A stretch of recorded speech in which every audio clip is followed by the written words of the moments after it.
Hi there, my name is Martin Newman. I am the founder and CEO of a business called Practicology. More importantly, for now, I'm the author or co-author of a book called 100 Practical Ways to Improve Customer Experience. And I'm delighted to be here with my co-author, Professor Malcolm McDonald.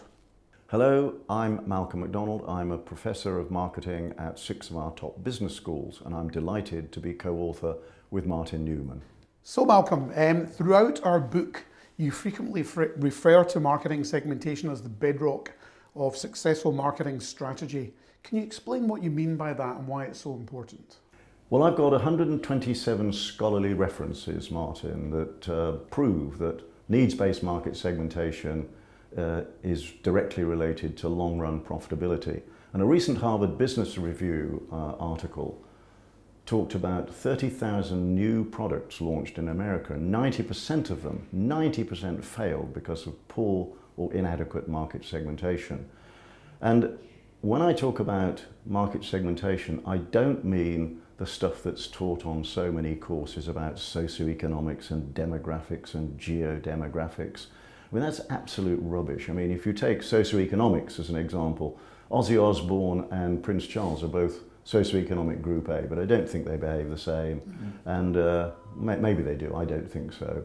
And all women between the ages of 18 and 20 don't behave the same. It's a complete load of rubbish. And you get some half-wits actually talk about millennials as being a segment, and you want to stab yourself in the eye when you read that sort of thing. No, there's no such thing as a customer.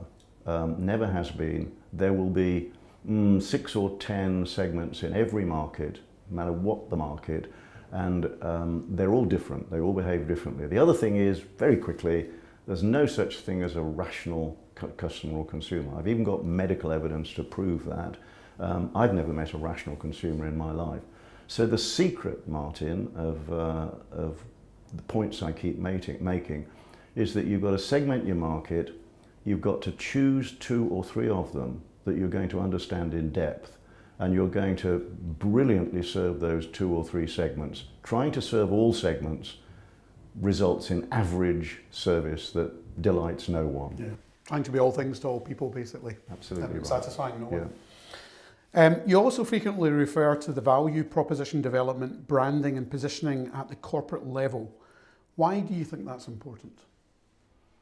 Well, firstly, according to McKinsey, only 5% of companies, certainly in the UK, according to McKinsey, have got a value proposition, which in my view is why so many companies trade on price and why so many companies have gone bankrupt.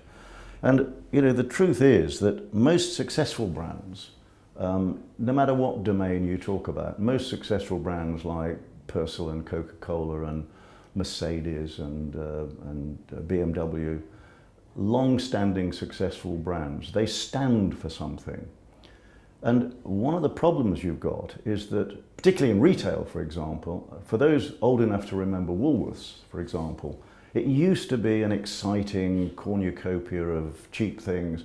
Then somebody got delusions of adequacy and decided to go up market and started confusing everybody. And even today, you've got companies like Marks and Spencer, whom we all love. They're occupying a very, very dubious part of the market at the moment. They're sort of stuck in the middle.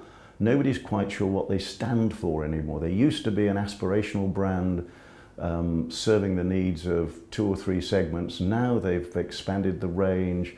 They're appealing to young people. And I don't know what makes anybody think that young people will, young women particularly, will go into Marks and Spencer's. So they're in a confused state. But also, the thing to remember about branding is that 70% of all corporate value out there in the market, and this includes America as well, resides in intangible assets, not tangible assets. Those intangible assets are what branding is all about, branding and positioning. It's what makes companies profitable. And if an organization is in a confused situation, customers are going to be confused and they're not going to go there anymore. Understood, thank you.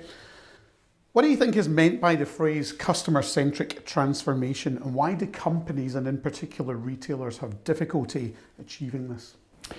Customer centricity, it implies and involves understanding customer needs, And once you've understood those customer needs, you put those customers at the very epicenter of your business, and you build everything in the supply chain around that customer. And that has to include your organizational structure and your culture and your ranging and all those kinds of things. And the reason I think that companies get confused is because of legacy systems. And I think if you think of an example, Blockbusters, for example, they had a fantastic turnover, profitable customer base.